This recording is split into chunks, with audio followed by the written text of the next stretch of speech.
أعوذ بالله من الشيطان الرجيم إن الذين يتلون كتاب الله وأقاموا الصلاة وأنفقوا مما رزقناهم سرا وعلانية. الآيات. قال النبي صلى الله عليه وسلم خيركم من تعلم القرآن وعلمه. রাওয়াহুল বুখারী। প্রশংসা আল্লাহ সুবহানাহু ওয়া তাআলার জন্য, যিনি আমাদেরকে প্রতি জুমার ন্যায় রমাদান মাসে, পবিত্র মাসে প্রথম জুমার সালাত আদায় করার জন্য জামে মসজিদে একত্রিত করেছেন। সেই মহান আল্লাহ সুবহানাহু ওয়া তাআলার প্রশংসা করি, সকলে বলি আলহামদুলিল্লাহ। লক্ষ কোটি দরুদ ও সালাম বর্ষিত হোক মুহাম্মদ রাসূলুল্লাহ সাল্লাল্লাহু আলাইহি ওয়াসাল্লামের উপর। আল্লাহুম্মা আমিন। আল্লাহুম্মা সাল্লি আলাইহি, আল্লাহুম্মা বারিক আলাইহি। প্রিয় ইসলাম দরদি মুসলিম ভ্রাতৃবৃন্দ, আজ পবিত্র জুমার দিনে আমি আপনাদের সম্মুখে যে বিষয়টি নিয়ে উপস্থিত হয়েছি, সে বিষয়টি হলো কোরআন পাঠকারীর ফজিলত, কোরআন তেলাওয়াতকারীর ফজিলত বা মর্যাদা। রমাদান মাসে যে সমস্ত আমলগুলো আমরা বেশি করার চেষ্টা করি, যেমন দান করা, সাদাকা, তাসবিহ তাহলিল, নফল সালাত এবং কোরআন তেলাওয়াত, সাধারণত এই আমলগুলো আমরা বেশি করার চেষ্টা করি। মুহাম্মদ সাল্লাল্লাহু আলাইহি ওয়াসাল্লাম অন্য নবীদের থেকে, মুহাম্মদ সাল্লাল্লাহু আলাইহি ওয়াসাল্লামের পূর্বে যত নবী এসেছিলেন, সমস্ত নবীর থেকে, নবী রাসূলদের থেকে মুহাম্মদ সাল্লাল্লাহু আলাইহি ওয়াসাল্লামের মর্যাদা অনেক বেশি। এবং মুহাম্মদ সাল্লাল্লাহু আলাইহি ওয়াসাল্লামের উম্মতেরও মর্যাদা অনেক বেশি অন্যান্য নবী রাসূলদের উম্মতের চাইতে। এবং 11 মাসের চেয়ে রমজানের মর্যাদা অনেক বেশি। এবং লাইলাতুল কদর, এই রাতের মর্যাদা অন্যান্য রাতের চেয়ে অনেক অনেক বেশি। কেন বেশি হওয়ার কারণ কি? মুহাম্মদ সাল্লাল্লাহু আলাইহি ওয়াসাল্লাম তিনি সালাত আদায় করতেন, অতীতের নবী রাসূলগণও সালাত আদায় করতেন। মুহাম্মদ সাল্লাল্লাহু আলাইহি ওয়াসাল্লাম সিয়াম পালন করতেন, অতীতের নবী রাসূলগণও সিয়াম পালন করতেন। মুহাম্মদ সাল্লাল্লাহু আলাইহি ওয়াসাল্লাম দান খায়রাত করতেন, মানুষের সাথে সদাচরণ করতেন, অতীতের নবী রাসূলগণও মানুষের সাথে সদাচরণ করতেন, দান খায়রাত করতেন। মুহাম্মদ সাল্লাল্লাহু আলাইহি ওয়াসাল্লাম মানুষদেরকে তাওহীদের দিকে আহ্বান করতেন, অন্যান্য নবী রাসূলগণও তাদের উম্মতকে তাওহীদের দিকে আহ্বান করতেন। মুহাম্মদ সাল্লাল্লাহু আলাইহি ওয়াসাল্লামের উম্মতের মধ্যে কিছু উম্মত মুহাম্মদ সাল্লাল্লাহু আলাইহি সাল্লামকে নবী হিসাবে মেনে নিয়েছিলেন বা মেনে নিয়েছেন। অতীতের নবী রাসূলগণের মধ্যে, উম্মতের মধ্যেও কিছু মানুষ তাদেরকে, সেই সমস্ত নবী রাসূলদেরকে মেনে নিয়েছিলেন। কিন্তু কেন তাহলে তাদের চেয়ে মুহাম্মদ সাল্লাল্লাহু আলাইহি ওয়াসাল্লামের মর্যাদা বেশি? কিন্তু কেন মুহাম্মদ সাল্লাল্লাহু আলাইহি ওয়াসাল্লামের উম্মতের মর্যাদা ওই সমস্ত নবী রাসূলদের উম্মতের মর্যাদার চাইতে বেশি মর্যাদা কেন? অন্য মাসেও আমরা, রমাদান মাসে আমরা দান খায়রাত করি, তাসবিহ তাহলিল করি, সালাত, নফল সালাত আদায় করি, সিয়াম পালন করি, অন্য মাসেও আমরা নফল সালাত আদায় করি, সিয়াম পালন করি, দান খায়রাত করি, তাসবিহ তাহলিল করি, তাহলে অন্য মাসের চেয়ে রমাদান মাসের মর্যাদা কেন বেশি? এবং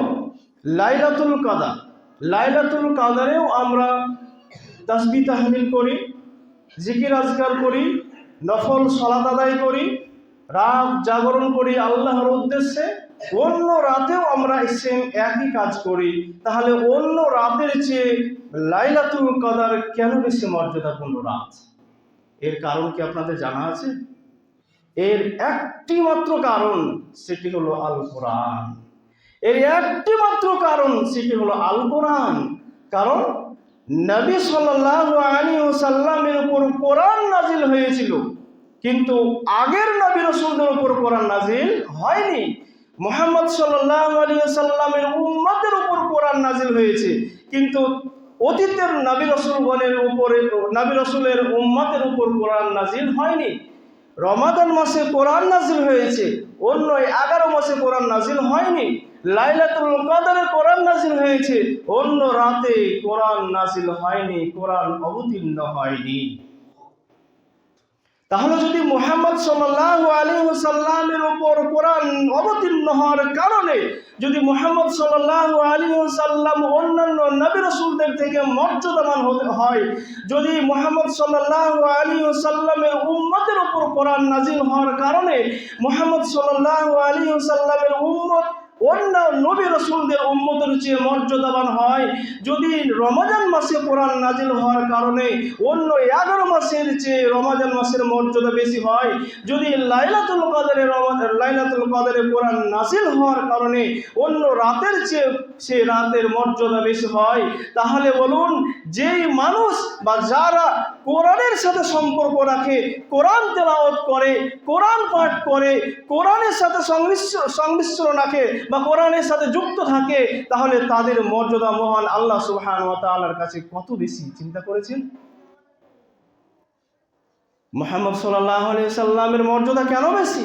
উম্মতে মুহাম্মাদের মর্যাদা কেন বেশি? রমাদান মাসের মর্যাদা কেন বেশি? লাইলাতুল কদরের মর্যাদা কেন বেশি? শুধু কোরআন নাজিল হওয়ার কারণে। তাহলে কোরআন হলো মেইন কারণ, কোরআনের কারণেই আমাদের মর্যাদা বেড়ে গিয়েছে প্রিয় মুসল্লিগণ। কিন্তু দুঃখজনক হলেও এটাই সত্য, আজ আমরা মুসলিম নিজেকে দাবি করি, এই কোরআন মহাগ্রন্থ, এই গ্রন্থ আমরা পাঠ করতে জানি না, এই গ্রন্থ আমরা তেলাওয়াত করতে জানি না, এই গ্রন্থকে আমরা বুঝতে পারি না, এই গ্রন্থের সাথে আমরা যুক্ত হয়ে থাকতে চাই না, এই কোরআনের সাথে আমরা মিলেমিশে থাকতে চাই না, এই কোরআনের সাথে যারা রয়েছে তাদের সাথেও আমরা মিশতে চাই না। প্রিয় মুসল্লিগণ, এই কোরআনকে যদি বলা হয়, হে কোরআন তুমি কখন অবতীর্ণ হয়েছো বা কোন মাসে অবতীর্ণ হয়েছো, কোরআন স্পষ্ট ভাষায় বলে দেয়। সূরাতুল বাকারা সূরা নম্বর 2 আয়াত নম্বর 185 আল্লাহ সুবহানাহু ওয়া তাআলা বলছেন, শাহরু রমাদান আল্লাযী উনজিলা ফীহিল কোরআন, এই মাস এমন একটা মাস, রমাদান মাস এমন মাস যেই মাসে আল্লাহ সুবহানাহু ওয়া তাআলা কোরআন অবতীর্ণ করেছেন।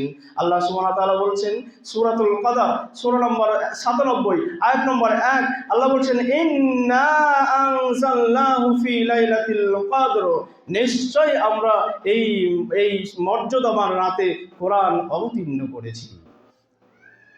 কিন্তু আমরা এই কোরআন পড়তে শিখলাম না, এই কোরআনের মর্যাদা আমরা বুঝলাম না।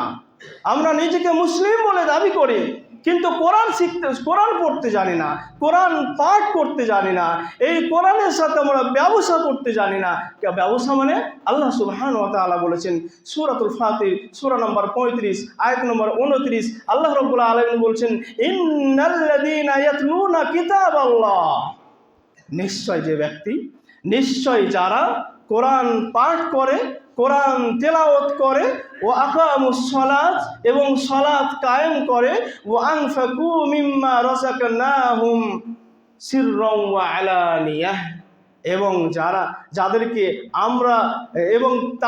যাদেরকে আমরা সম্পদ দিয়েছি, টাকা পয়সা দিয়েছি, তা হতে দান করে গোপনে অথবা প্রকাশ্যে। আয়াতের পরের অংশে আল্লাহ সুবহানাহু ওয়া তাআলা বলছেন, ইয়ারজুনা তিজারাতান, এটা এমন এক ব্যবসা, এটা এমন এক তেজারা, যে ব্যবসার মধ্যে, যে ব্যবসা করতে গেলে, যে ব্যবসায় যুক্ত হলে লন তাবুর, এতে নোকসানের কোনো সুযোগ নাই। নোকসান হবে, ক্ষতি হবে, ব্যর্থ হবে, এরকম কোনো সুযোগ নাই। মানে কোরআনের সাথে ব্যবসা করা মানে কোরআনকে তেলাওয়াত করা, কোরআনকে পাঠ করা, কোরআনকে বুঝে শুনে আমল করা, কোরআন যা আদেশ করেছে, যা নির্দেশ দিয়েছে, যেগুলো নিষেধ করেছে সেগুলোর উপর আমল করা, যা আদেশ করেছে তা পালন করা, যা নিষেধ করেছেন তা বর্জন করা। প্রিয় মুসল্লিগণ, অথচ আমরা নিজেকে মুসলিম দাবি করি, কিন্তু কোরআন পড়তে শিখলাম না। মহান রসুল সাল্লাল্লাহু আলাইহি ওয়াসাল্লাম বলেন, হাদিসটি বুখারীর মধ্যে রয়েছে, হাদিস নম্বর 5027, আল্লাহ রসুল সাল্লাল্লাহু আলাইহি ওয়াসাল্লাম বলছেন, খায়রুকুম মান তাআল্লামাল কুরআনা ওয়া আল্লামা। তোমাদের মধ্যে ওই ব্যক্তি হলো উত্তম ব্যক্তি, তোমাদের মধ্যে ওই ব্যক্তি হলো উত্তম ব্যক্তি যে নিজে কোরআন শিখে এবং অপরকে শিক্ষা দেয়। রসুল সাল্লাল্লাহু আলাইহি ওয়াসাল্লাম এই হাদিসের মধ্যে এটা বলেননি যে তোমাদের মধ্যে ওই ব্যক্তি উত্তম ব্যক্তি যে ব্যক্তির কাছে অনেক ধনসম্পদ রয়েছে, তোমাদের মধ্যে ওই ব্যক্তি উত্তম ব্যক্তি যে মানুষের টাকা পয়সা ও বড় বড় অট্টালিকা, গাড়ি বাড়ি জমি জায়গা রয়েছে, ওই ব্যক্তি উত্তম। তোমাদের মধ্যে ওই ব্যক্তি উত্তম যে ব্যক্তি দেখতে অনেক সুন্দর, তার চেহারা অনেক সুন্দর। এই সমস্ত কথা আল্লাহ রসুল সাল্লাল্লাহু আলাইহি ওয়াসাল্লাম বলেননি, বরং আল্লাহ রসুল সাল্লাল্লাহু আলাইহি ওয়াসাল্লাম বলেছেন তোমাদের মধ্যে ওই ব্যক্তি হলো উত্তম ব্যক্তি যে ব্যক্তি নিজে কোরআন শিখে এবং অপরকে শিক্ষা দেয়। তাহলে আমরা তো কোরআন পড়তেই জানি না, তাহলে অপরকে শিক্ষা দিব কিভাবে? অথচ আমরা যারা হয়তো দুনিয়াবী বিষয়ে পারদর্শী বা আরো অন্যান্য বিষয়ে পারদর্শী, তারা অনেক মানুষ রয়েছে যারা আলেম ওলামাদেরকে তাদেরকে তুচ্ছ তাচ্ছিল্য মনে করে। কেন? কারণ আলেম ওলামারা তাদের ভাষা অনুযায়ী নাকি আলেম ওলামারা ইংলিশ বুঝে না, ইংরেজি বুঝে না, বা দুনিয়া সম্পর্কে তাদের ধারণা কম, এই কারণে তাদেরকে বোকা বলা হয় বা তুচ্ছ তাচ্ছিল্য করা হয়। কিন্তু রসুল সাল্লাল্লাহু আলাইহি ওয়াসাল্লামের ভাষা অনুযায়ী ওই ব্যক্তি উত্তম বা ভালো ব্যক্তি যে কোরআন পড়তে জানে, যে কোরআন পড়ে এবং অপরকে শিক্ষা দেয়। অথচ যারা আলেম ওলামাদেরকে বোকা বলে সম্বোধন করে তারা আসলে কোরআনই পড়তে জানে না, ইসলাম সম্পর্কে তাদের কোনো জ্ঞান না থাকার কারণে এই ধরনের কথাবার্তা বলে থাকে। মুস্তাদরাকে হাকিম হাদিস নাম্বার 2040, আব্দুল্লাহ ইবনে মাসউদ রাদিয়াল্লাহু তাআলা আনহু থেকে বর্ণিত, তিনি বলেন যে তোমরা বেশি বেশি কোরআন তেলাওয়াত করো। কেননা কোরআন তেলাওয়াত করলে কোরআনের প্রতিটা অক্ষরের বিনিময়ে আল্লাহ সুবহানাহু ওয়া তাআলা 10টি করে নেকি দিয়ে থাকেন। বলুন সুবহানাল্লাহ। কোরআন তেলাওয়াত করলে কোরআনের প্রতিটা অক্ষরের বিনিময়ে 10টি করে নেকি আল্লাহ সুবহানাহু ওয়া তাআলা দিয়ে থাকেন। তিনি বলছেন, আমি বলছি না, লা আকুলু, আমি বলছি না যে আলিফ লাম মিম এইগুলো একটি অক্ষর। তিনি বলছেন আলিফ একটি অক্ষর, লাম একটি অক্ষর, মিম একটি অক্ষর। মানে আলিফ লাম মিম এই 3টি হরফ বা অক্ষর পড়ার কারণে কত নেকি হলো? 30 নেকি হলো। বলুন সুবহানাল্লাহ। তাহলে সামান্য এই 3টা অক্ষর পড়ার কারণে 30 নেকি হলো। পৃথিবীতে এমন কোনো কিতাব দেখাতে পারবেন না, পৃথিবীতে এমন কোনো পুস্তক দেখাতে পারবেন না, পৃথিবীতে এমন কোনো গ্রন্থ নাই যে গ্রন্থ পড়ে শেষ করে দিলে একমাত্র নেকি হবে, একটা নেকি হবে, এরকম কোনো গ্রন্থ পৃথিবীর মধ্যে নাই। কিন্তু এমন মহান কিতাব যে কিতাবের মাত্র একটি হরফ পড়লে 10 নেকি হবে। তাহলে পুরো কোরআন পড়লে কত নেকি হবে চিন্তা করেছেন? আল্লাহ রাসূল সাল্লাল্লাহু আলাইহি ওয়াসাল্লাম বলেন, হাদিসটি সুনানে আবু দাউদ রয়েছে, হাদিস নম্বর 1454। আল্লাহ রাসূল বলছেন, আল্লাযী ইয়াকরাউল কুরআন ওয়া হুয়া মাহিরুম বিহি।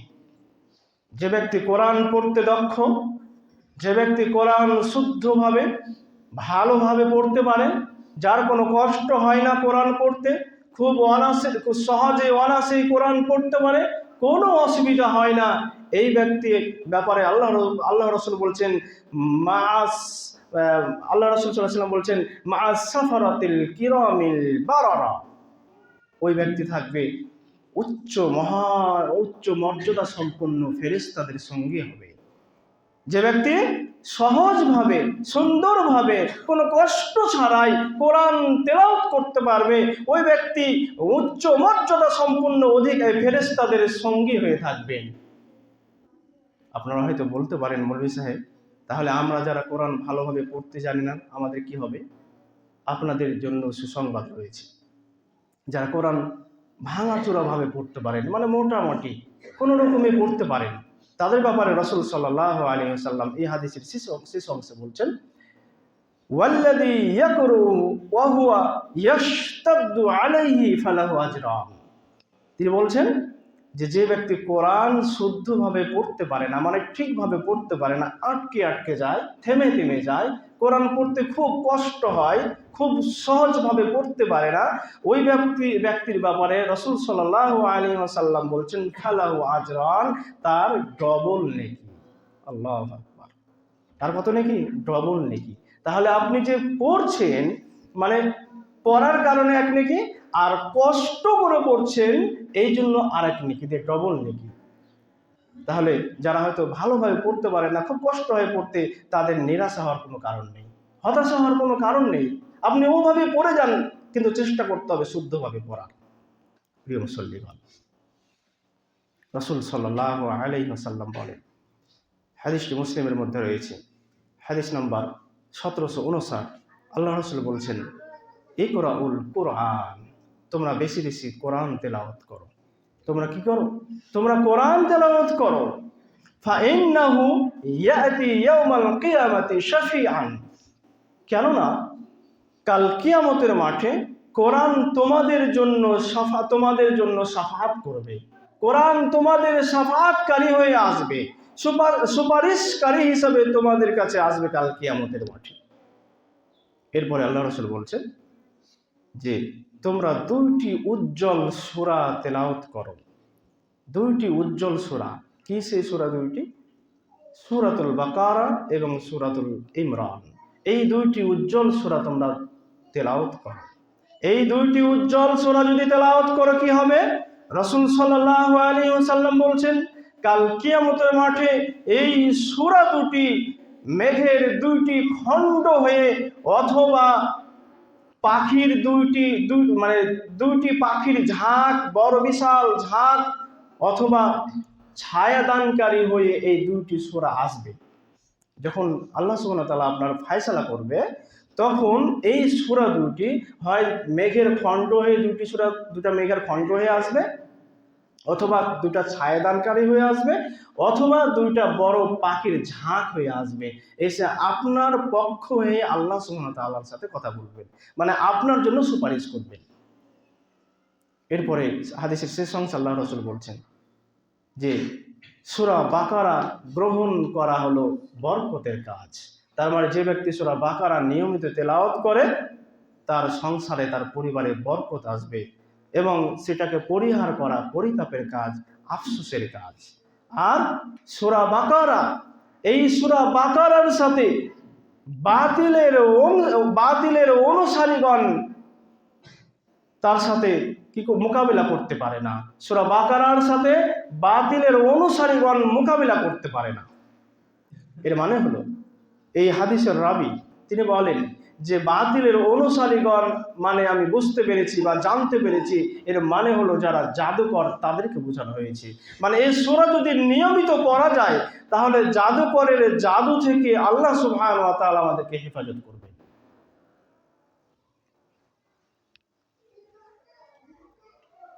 আল্লাহ রাসূল সাল্লাল্লাহু আলাইহি ওয়াসাল্লাম অন্যত্রে বলেন, মুসলিম হাদিস, মুসনাদ আহমদ হাদিস নম্বর 6626, কোরআন কি বলবে? কোরআন বলবে ইয়াকুলুল কোরআন, কোরআন বলবে মানাতুহুন নাওমা বিল লাইল, হে আল্লাহ আমি এই ব্যক্তিকে রাতের ঘুম হারাম করে দিয়েছিলাম, অর্থাৎ এই ব্যক্তি আমার জন্য, আমাকে তেলাওয়াত করার জন্য এই ব্যক্তি রাত জেগে জেগে সে তেলাওয়াত করতো। ফাশাফিনি ফিহি, সুতরাং হে আমার প্রভু, হে আমার রব, আপনি আমার সুপারিশ কবুল করুন। তখন আল্লাহ সুবহানাহু ওয়া তাআলা তার সুপারিশ, সিয়ামের এবং কোরআনের সুপারিশ কবুল করে তাদেরকে আল্লাহ সুবহানাহু ওয়া তাআলা জান্নাতে দিবেন। কিন্তু যদি আমরা কোরআন পড়তে না জানি, তাহলে কিভাবে কোরআন সুপারিশ করবে? তাহলে কোরআন আমাদের শিখতে হবে, কোরআন পড়া শিখতে হবে। রাসূল সাল্লাল্লাহু আলাইহি ওয়াসাল্লাম বলেন, হাদিসটি রয়েছে মুসলিম আলাইহি ওয়াসাল্লাম 1762, রাসূল সাল্লাল্লাহু আলাইহি ওয়াসাল্লাম বলছেন, আব্দুল্লাহ ইবনে আব্বাস রাদিয়াল্লাহু তাআলা আনহু থেকে বর্ণিত, তিনি বলেন যে রাসূল সাল্লাল্লাহু আলাইহি ওয়াসাল্লাম এবং জিবরিল আলাইহিস সালাম একদিন বসে আছেন, আর সেই সময় আসমান থেকে একটা প্রচন্ড আওয়াজ হলো এবং জিবরিল আলাইহিস সালাম বললেন, এটা আসমানের একটা গেট খোলা হলো। আসমানের একটা গেট, দরজা খোলা হলো, যে দরজা আজ থেকে মানে আজকের পূর্বে কোনো দিন ওই দরজা খোলা হয়নি। এবং ওই দরজা দিয়ে এমন এক ফেরেশতা মালায়েকা আসছে, যে মালায়েকা আজকের পূর্বে কোনো দিন পৃথিবীতে আসেনি। এরপর ওই ফেরেশতা এলো, আসার পরে রাসূল সাল্লাল্লাহু আলাইহি ওয়াসাল্লামকে বললেন, হে আল্লাহ রাসূল, আল্লাহ সুবহানাহু ওয়া তাআলা আমাকে দুটি জিনিস দিয়েছে আপনাকে দেওয়ার জন্য, আপনি সুসংবাদ গ্রহণ করুন। সে দুইটি কি? তিনি বললেন, এক সূরাতুল ফাতিহা, দুই সূরাতুল বাকারা। অর্থাৎ এই দুইটি সূরা আপনাকে দেওয়া হয়েছে, হে আল্লাহ রাসূল, আপনি সুসংবাদ গ্রহণ করুন। তার মানে কোরআনের একটু মর্যাদা দেখেছেন। এই রাসূল সাল্লাল্লাহু আলাইহি ওয়াসাল্লামকে যে সূরা ফাতিহা দেওয়া হয়েছে, এই ইতিপূর্বে বা রাসূল সাল্লাল্লাহু আলাইহি ওয়াসাল্লামের পূর্বে কোনো নবীকে দেওয়া হয়নি, কোনো নবী রাসূলকে এই সূরা ফাতিহা দেওয়া হয়নি। এবং এই হাদিসের শেষ অংশে বলা হচ্ছে যে এই সূরাতুল বাকারার শেষের দুই অংশ, শেষ অংশ, এই আয়াতগুলির প্রত্যেকটা অক্ষরে অক্ষরে আল্লাহ সুবহানাহু ওয়া তাআলার নূর রয়েছে, আলো রয়েছে। কোরআনের মর্যাদা দেখুন। তাহলে কোরআন যারা পাঠ করবে তাদের মর্যাদা কত হবে। আরেকটি হাদিস বলে আমি আমার খুতবা শেষ করব। রাসূল সাল্লাল্লাহু আলাইহি ওয়াসাল্লাম বলেন, হাদিসটি মুসলিমের মধ্যে রয়েছে, হাদিস নম্বর 1757, আল্লাহ রাসূল সাল্লাল্লাহু আলাইহি ওয়াসাল্লাম বলছেন, আইয়ুহিব্বু আহাদুকুম ইযা রাজাআ ইলা বাইতিহি আইয়াজিদা ফিহি। আল্লাহ রাসূল বলছেন, হে সাহাবাবর্গ, তোমাদের মধ্যে কেউ কি চাও, তোমাদের মধ্যে কেউ কি চাও যে তোমরা যখন বাড়ি যাবে তখন তোমাদের বাড়িতে 3টি মোটা তাজা গর্ভবতী উটনী তোমাদের জন্য রয়েছে? এটা কি কেউ চাও? তোমরা যখন বাড়ি যাবে তখন তোমাদের বাড়িতে 3টি মোটা তাজা গর্ভবতী উটনী রয়েছে তোমাদের জন্য, এটা তোমরা কি কেউ চাও? তখন সাহাবারা বললেন, কুলনা নাআম, হ্যাঁ আল্লাহ রাসূল, আমরা অবশ্যই চাই। আল্লাহ রাসূল বললেন, তাহলে তোমাদের কেউ সালাতে 3টি কোরআনের আয়াত যদি পড়ে, তাহলে ওই 3টি আয়াত ওই 3টি মোটা তাজা গর্ভবতী উটনীর চেয়ে উত্তম। আল্লাহু আকবার। 3টি মোটা তাজা গর্ভবতী উটনীর চেয়ে উত্তম এই 3টি আয়াত। 4টি আয়াত পড়লে 4টি গর্ভবতী উটনীর চেয়ে উত্তম। এবার যত বাড়বে। তাহলে এখানে আল্লাহ রাসূল সাল্লাল্লাহু আলাইহি ওয়াসাল্লাম কোরআন পাঠকারীর মর্যাদা সম্পর্কে বলতে গিয়ে বলছেন যে তাহলে কোরআনের মর্যাদা কত, এটা বোঝাতে গিয়ে আল্লাহ রাসূল বলছেন যে 3টা আয়াত পড়লে 3টি মোটা তাজা উটনী গর্ভবতী উটনীর চেয়েও বেশি উত্তম। প্রিয় মুসল্লিগণ, তাহলে কি আমাদের কোরআন পড়া শিখতে হবে না? এটা রহমতের মাস, বরকতের মাস। এই মাসে আমাদের উচিত হবে বেশি বেশি, যত বেশি পারা যায় কোরআন তেলাওয়াত করতে হবে। অতীতের সালফে সালেহিনগণ তারা রমজান মাস এলেই ভারী কাজকর্ম বন্ধ করে দিতেন, যাতে করে বেশি বেশি নফল ইবাদত করতে পারে, নফল সালাত আদায় করতে পারে, তাসবিহ তাহলিল করতে পারে, কোরআন তেলাওয়াত করতে পারে। যে ব্যক্তি রমজান মাসে কোরআন খতম করতে পারলো না, বেশি বেশি কোরআন পাঠ তেলাওয়াত করতে পারলো না, সে ব্যক্তি রমজানের মজা কি আর বুঝতে পারলো? দুঃখ লাগে অনেক গার্জেনদের দেখে, অভিভাবকদের দেখে কষ্ট হয় যে অনেক অভিভাবক রয়েছে যারা তাদের সন্তানদেরকে দুনিয়াবি শিক্ষায় শিক্ষিত করার জন্য হাজারো লক্ষ টাকা খরচ করে, ব্যয় করে, অথচ ওই গার্জেন, ওই অভিভাবক তার সন্তানকে কোরআন শিক্ষার জন্য 500 টাকা ব্যয় করতে কষ্ট হয়, তাদের খুব কষ্ট হয়। অথচ আমরা মুসলিম, আমাদের প্রথম কাজ, প্রথম শিক্ষা সেটা হলো কোরআন। আপনি নিজেকে মুসলিম দাবি করছেন অথচ কোরআন পড়তে জানেন না, এটা কি করে হয়? তার মানে এই নয় যে আপনি মুসলিম নয়, মুসলমান নন, এটা নয়। তবে আপনি যেহেতু মুসলিম নিজেকে দাবি করছেন, প্রথম কাজই হবে আপনার কোরআন তিলাওয়াত করা বা কোরআন পড়া শেখা। আমাদের সন্তানদেরকে কোরআন শিক্ষা দেওয়া। দুনিয়ার যত শিক্ষা আছে আপনি শিক্ষা অর্জন করেন, ছেলে মেয়েদের করান, কিন্তু প্রথম কাজ কি? প্রথম কাজ হলো কোরআন তেলাওয়াত করা বা কোরআনের শিক্ষা নেওয়া। কিন্তু আজ আমরা আমাদের ছেলে মেয়েদের কোরআনের শিক্ষা থেকে দূরে রেখেছি, যার কারণে আমাদের ভয়াবহ পরিস্থিতি আমরা নিজেই উপলব্ধি করতে পারছি যে আমাদের অবস্থা আজ কোন জায়গায় পৌঁছেছে। আমাদের উপর কেন এত নির্যাতন অত্যাচার হচ্ছে আমরা সবই বুঝতে পারছি। অনেকগুলো কারণ আছে, তার মধ্যে মেন কারণ, প্রথম কারণ হলো এই যে কোরআন থেকে আমরা সরে গিয়েছি, কোরআন ভুলে গিয়েছি। আপনি শতকরা কয়জন মানুষ পাবেন যারা কোরআন পড়তে জানে? পাবেন না। অথচ আমি এর আগেও আপনাদের বলেছি যে আমি আপনাদের মসজিদের মৌলভী সাহেব, ইমাম সাহেব, আমি 24 ঘন্টা রমজান মাসে রয়েছি। আপনারা যে কোরআন পড়তে ইচ্ছুক, কোরআন পড়া শিখতে ইচ্ছুক, আমার কাছে আসেন, আমি শিখিয়ে দেবো ইনশাআল্লাহ। কিন্তু কেউ আগ্রহ দেখান না, কেউ শেখার জন্য আসেন না। মনে হচ্ছে যেন সবাই কারি সাহেব হয়ে গেছে, সবাই যেন কোরআনের একদম হাফেজ হয়ে গেছে, সবাই কোরআন মনে হচ্ছে যেন সুন্দর করে পড়তে জানে। আপনাদের ভাব দেখে এমন মনে হচ্ছে, অথচ অধিকাংশই কোরআন পড়তে জানে না, তারপরেও কোরআন শিখতে আসে না। প্রিয় মুসল্লিগণ, আমি এখনো বলছি যে আমি সর্বদাই প্রস্তুত, আমি সব সময় রাজি আছি বা শিখাতে ইচ্ছুক। আপনারা যদি চান তাহলে যখন ইচ্ছা আমার কাছে কোরআন শিখবেন, ইনশাল্লাহ আমি আপনাদের কোরআন শিখিয়ে দেবো। বিশেষ করে রমজান মাসে শেখার চেষ্টা করেন, কেননা অন্য মাসে মানুষ কাজকর্মে ব্যস্ত থাকে, কিন্তু রমজান মাসে মানুষ একটু কাজ থেকে বিরতি নেয়, ওই কাজ থেকে একটু অবসর নেয়। এই জন্য রমজান মাসে অনেক মানুষ ফাঁকা থাকে, কাজ করে না, ফ্রি থাকে। অতএব আপনাদের উচিত হবে এই রমজান মাসে যত বেশি এই রমজান মাসে ইমাম সাহেবের কাছে বা যে কোরআন পড়তে জানে তাদের কাছে গিয়ে কোরআন পড়া শিখুন। নচেত হয়তো হতে পারে কাল কিয়ামতের মাঠে এই কোরআন পড়া না জানার কারণে হয়তো ঠেকে যেতে পারেন, বা হয়তো আল্লাহ সুবহানাহু ওয়া তাআলার শাস্তির মধ্যে নিমজ্জিত হতে পারেন। পরিশেষে আল্লাহ সুবহানাহু ওয়া তাআলার কাছে দোয়া করি, মাবুদ গো, আমাদের মধ্যে যারা কোরআন টোটালি পড়তে জানে না তাদেরকে তুমি কোরআন পড়ার তৌফিক দান করো, আল্লাহুম্মা আমিন।